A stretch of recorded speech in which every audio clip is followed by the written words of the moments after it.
describe it as there's pockets of Amway that are religious and there's pockets that aren't. Okay. But, whatever your sort of beliefs are, they'll pretend to have the same beliefs to get you in. They'll say and do whatever it takes to get you in. I mean, that's simple.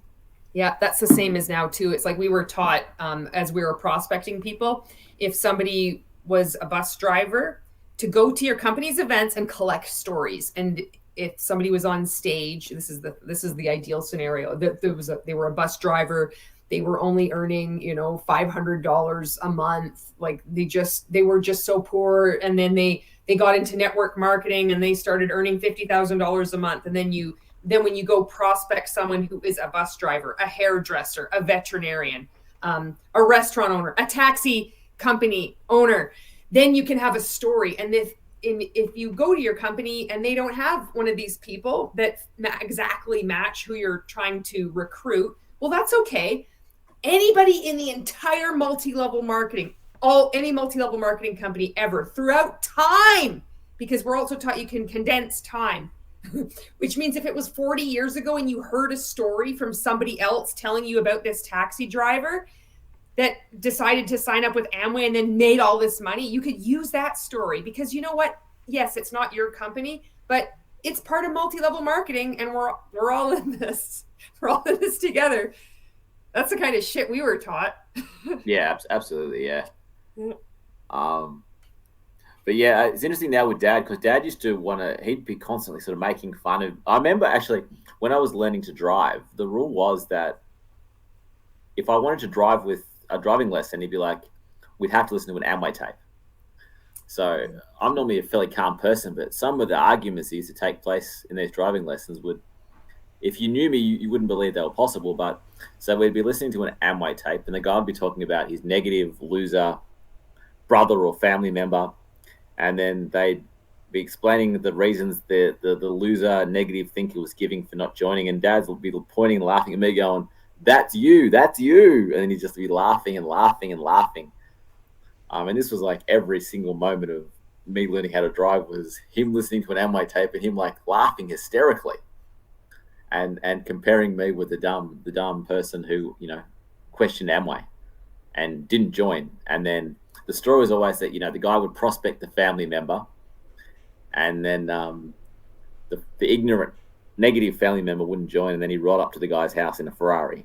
This sort of story. It's always like getting one over. I'm going to show you this negative family. It's already creating like disruption in the family, driving a wedge between you and your loved ones, the people that know you the best, that care about you. Well, some relationships are fractured and have this, but on the whole, these are people that know you, that will see that this cult is taking over your life, this Amway or multi-level marketing company. And how awful is that even when you're learning how to drive, it's like it physically comes between you, because it's like the tape is in there, and then also it's like playing audio, and then your dad is also like, oh my God, that's so bad, I'm so sorry that happened to you. Actually, I just remembered something. My dad's favorite ever tape was called Big Mistake. And have you seen the movie Pretty Woman? Yes. You know the scene in Pretty Woman where she walks in and she's sort of badly dressed at this really expensive clothing store, and they say no, and they wouldn't take her business. Yeah. She then comes back holding a heap of bags and really well dressed, and she goes, big mistake, huge mistake. This guy says that's what he did to every person who he prospected and wouldn't join Amway. Oh no. He'd go back in a Ferrari in a nice suit, and he'd go, big mistake, huge mistake. There, that was my dad's favorite tape, and he would tell story after story after story about these negative losers who he prospected, they wouldn't join, and then he'd find a way to go to them and say, big mistake, huge mistake. It's so weird. Like, it's like that's the motivation. So you think I'm going to get time, money, freedom, but also like fueling this is it has to be us versus them. Them are the negative. Them are the stinker thinkers. Them, I'm going to show, like, who in their right minds wants to do this? You're not in your right mind when you're like motivated by this weird fucking revenge where nobody cares. Like somebody pulls up. Can you imagine if this actually happened? Someone pulls up in a Ferrari and then says like big mistake, you'd be like, what the fuck? Yeah. You showed me, like, what the fuck are you talking about? But they talk about how when you start an Amway business, everyone's going to jealously try and stop you from doing it. But if you talk to anybody else who owns any sort of other business, like if you start a bakery, nobody tries to steal your dream of owning a bakery. It's only Amway and MLM companies where people try and steal your dream, where people are so malicious and awful that they would try and steal and destroy your dream. Yes, they'll say you'll start a business and strangers on the internet will support you more than your friends and family, but you've got to show them. And you're right. You start any other kind of business, this doesn't happen. You don't need to have these courses, or you're not around people who are telling you daily that people are trying to bring you down and hold you back, keep you in the box that they see you growing out of. You're going to have to leave those people behind. This doesn't happen if you open up any other business, like a bakery, for example. It's like, I mean, the book, Don't Let, Dexter Yeager's biggest book, Don't Let Anybody Steal Your Dream. It's almost like a paranoid, I'm not sure if he's paranoid or if he's just cleverly seeing a problem that people are going to try and talk sense to you when you join Amway. So he's trying to demonize them. Do you think he's being paranoid, or he is cleverly identifying a problem and trying to demonize the person talking the common sense? God, I don't know. I don't think I have enough time out of multi-level marketing to have enough perspective on that. I don't know. I mean, it's almost like in Hitler's book Mein Kampf, where he was sort of had this paranoia of Jews. They're sort of got the same thing, but it's the paranoia of the person trying to talk you out of MLMs, sort of an irrational fear. I mean, I know it's a strange comparison, but it's somewhat similar, I think. Just this sort of irrational, it is paranoid. Yeah, it's like this MLMs, destructive cults, they change your behavior. They change your moral ground. People, like, you could say you actually have a bakery. You're like, hello, here's your buns. Goodbye.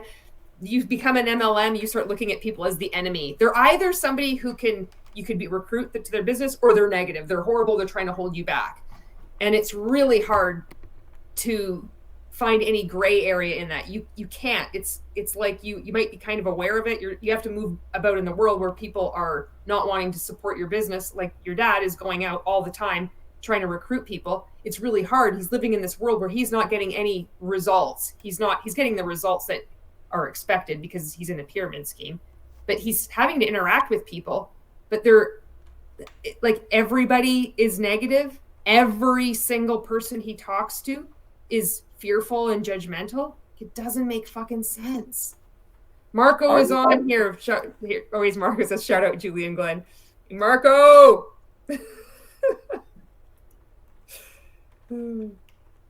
Beyond says, can you imagine if you got hired to work as a CPA and then the first day on the job, your boss came in and said, you got to watch out for all those accountants trying to steal your dream? Exactly. Benjamin says, I want to know more about it. Anywhere else, does it? No, never, no, anywhere else. And Benjamin says, I want to know more about his homophobia. On Merchants of Deception, I think the guy's name is Eric Schiebler. Forgive me if I'm mispronouncing it, but I found the website, and he has these recordings of Dexter Yeager going off about gays. And I uploaded it on Instagram. I think I also put it up here on YouTube, this recording. And it's just up there for the world to see, him just going on about women, that the gays want to take your men, that if you're going to give them money to get your hair done, because apparently, according to Dexter Yeager, all gay men are hairdressers, and the men and the women are just giving the money to the men, and the men want to take your men, you stupid women. Well, Dexter Yeager's, I think Dexter Yeager was a little bit insane too. There was a speech he gave, and he got a standing ovation at a stadium, and he says that if you leave my family, you can never return. He's talking about his downline. He says, you don't get to rape my family and then come back. like he said that, and the crowd cheered. I mean, it says something about the level of insanity at these events that people would cheer that, saying that the person being in your downline is your family, and if they leave Amway, they can never return because by leaving you've raped the family. It's just unbelievable. In MLMs, they like to use this shock value. Like they will go and I remember it like in Rank Makers, and Ray still does it. He just uses like every atrocious example you can think of. And I know for me and many of us, we felt it was this,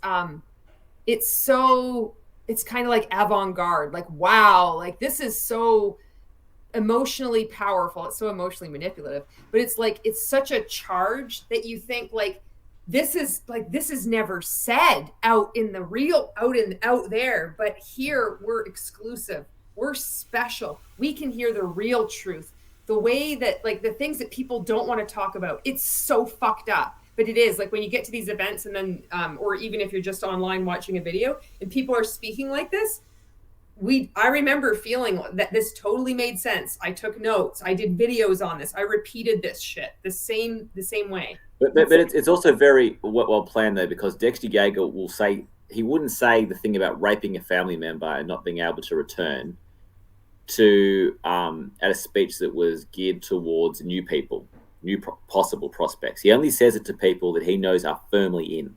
Yeah. He'd only say that at an event where people have paid hundreds of dollars to listen to him speak. Yes. So it may come across as being crazy, but I think there's a lot of thinking and a lot of thought that goes behind it. I agree. It is. Yes, it's chosen. It's well thought out, and it's like when you're at this certain level, then I will reveal more to you. I will. This is the way we speak to new potential prospects and Amway IBOs, and this is how we talk to hardcore firm believers. Yeah, and I noticed that happened with me with Mon8 and also with Rank Makers. The further in I got, the more abusive, the more manipulative, the more the mask slipped, the deeper in I got. And then I thought that was good coaching, that modeled that was true leadership in network marketing, because network marketing is unlike any other place. So this is how you really have to run a business. This is how you really have to treat people. And a lot of these lessons are just learned and internalized from observation. It's not necessarily told. So you'll have like, so say Dexter Yager giving this atrocious speech, people like are wildly clapping. They learn that this is what you have to do. He never had to say, okay, when, as you get closer and closer and you come to this event and you're spending more money and it's for the hardcore people, you can talk to people like this. He doesn't have to say any of that. Just his actions teach people that, and they're receptive like a sponge. They just suck it up. I just wanted to read some of these comments here. We have a lot of comments coming in. Julie says, I think MLMs know that a lot of psychology studies show people are often motivated more by fear of loss than hope of gain. Beyond says, so speaking of racist authoritarians, the first Ku Klux Klan was actually a pyramid scheme. Benjamin says, yeah, he sounded drunk, he did. And Beyond says, there are 3 main iterations of the KKK, all of them deeply racist Confederate apologists, each with varying degrees of violence against minorities. The very first KKK was a pyramid scam. I heard that somewhere, and I'm going to have to look into that. Benjamin says, like Ray and the Holocaust, all the time, emotional manipulation. Beyond says, so there still exist old 1800s KKK magazines with KKK merch you could buy with mailable vouchers to recruit other Klansmen. John Q, the book Merchants of Deception is an excellent book written by a former Emerald direct distributor, Eric Schreiber, which breaks down the systems and tools business. Yes, and I'm working my way through that book. And this is a book that you can download for free. You can just go on and search for it and download it. It's available for free. Beyond says, it used to be an MLM structure well before that term came into existence. Where's the YouTube videos on this? I want to learn more about this. Julie says, our word comes from the Latin word rapier, to take. Benjamin says, it can be duplicated without real knowledge of whom you're rubbing off on. Yeah. All right. We caught up on the comments here. Thank you so much for watching these, all your comments here, everyone. So we were talking about Dexter Yager. Yeah, Dexter Yeager. Like, my dad, in his mind, this is the most inspirational person who ever lived. The most, yeah, he was just in awe of Dexter Yeager. Absolutely, or sorry, is in awe of Dexter Yeager. He is hearing something, and if he does he listen to cassette tapes still, or does he watch videos, or does he do both? It's interesting. I remember when the taxi got rid of they got new cabs and they didn't have cassette tapes anymore. He was so upset that they didn't have the cassette tapes anymore. So now he now listens to, I think, CDs, and there's an online membership thing and you can listen to them all. Of course, it's online membership. Is he paying per month? Yes. Yeah. I'm not sure what the fees are. I'd love to know, I'd love to sort of get in there and access it all. That would be, because I think one of the big things we need to do is to just re-upload people like Dexter Yeager saying crazy things, because Yes, it doesn't even require any commentary. When he's talking about leaving it, being you're like right. raping a family member, that you don't need to say anything. That doesn't You're require any right. commentary. It's so insane. You're Um, absolutely right on that. That's something that I've struggled with is like I think if I had been not in directly connected with like the groups I was part of, I could do that. But I need to speak out because it was like I didn't speak out when I was in and I want to make it right. And it's almost like I can't help it. And I know sometimes when I was initially speaking out, I would be I kept stopping videos and having to say things. And I don't know if it was very effective or not, but I couldn't stop. I felt like I wanted to fight for the people.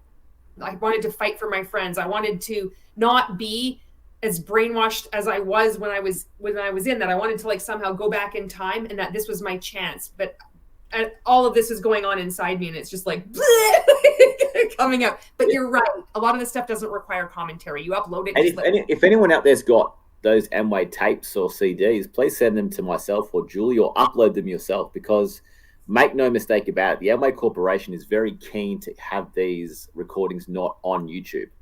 That's why they sack. If you're an Amway IBO and you put one of these onto YouTube, it's instant dismissal. If you're an Amway and you make a YouTube video, it's instant dismissal. They are desperate for the public to not see these recordings, which is why it's so important for us to get them onto YouTube. Because yeah, this is a hear those tapes. Some of them. this is a major tactic of it. The Amway Corporation is to keep these recordings off YouTube. It's interesting. There's almost zero Australian Amway diamonds on YouTube. It's absolutely staggering that they're just not on YouTube. They don't exist. Guys like Paul Rakavalis, there's one video on there. It's one that I uploaded. So for the first 18 years of YouTube, nobody uploaded this guy onto YouTube, and this is a guy that would speak in front of thousands of people.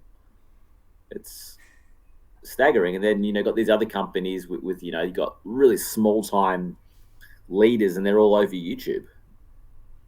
I think it's one of the things that Amway has done. They've been very clever to keep it off YouTube, because they saw a potential problem, and they dealt with it. And you're right. I agree. I think that needs to be exposed. They've been able to hide through intimidation and their tactics, like their cult tactics and the shame that just happens when people leave. And it's really, I think the scale of which this has happened and